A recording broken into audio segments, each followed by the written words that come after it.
If I get close to Jesus, will I be weird? Because we see this all the time in modern movies and TV shows. It's the Christian character that is seen as the weird one. It's the Christian character that is seen as the one kind of out of touch, not rational, and weird. But it is such a lie that has come into our hearts, especially young people's hearts, that, if I become too close to Jesus, if I become too much of a friend of Jesus, I'm just going to get weird. And people are absolutely put off by that. But is that actually true? We can go to the Gospel of John, John chapter 10, where Jesus says, "The thief has come to steal and kill and destroy," meaning the evil one, meaning Satan. But Jesus says, "I have come so that they may have life and have it in abundance." He's very, very clear, like, I have come so that all of you may have life and be fully alive in me. That the reality of growing close to Jesus, the actual real result of coming close to Jesus and becoming true friends with him, is that we become more alive. That I become more of who I am. I become more of myself with Jesus.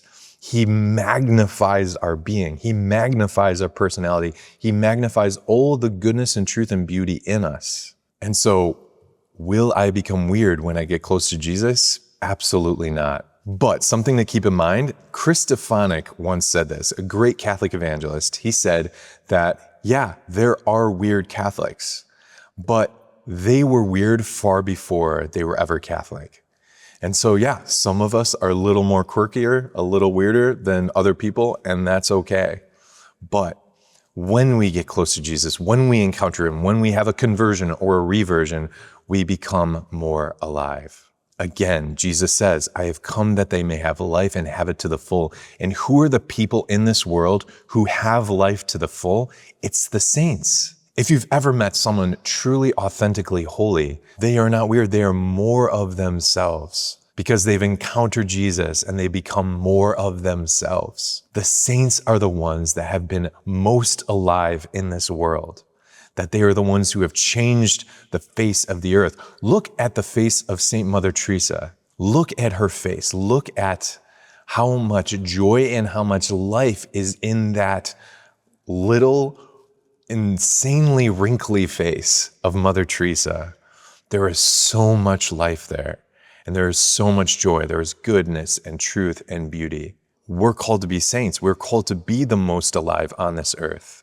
And we see it in so many of those around us who are striving to be saints. Another question, though, that can come into our hearts related to being weird is that, okay, if I become close to Jesus, if I become a deeper and deeper friend to Jesus, is he going to take away the things that I love?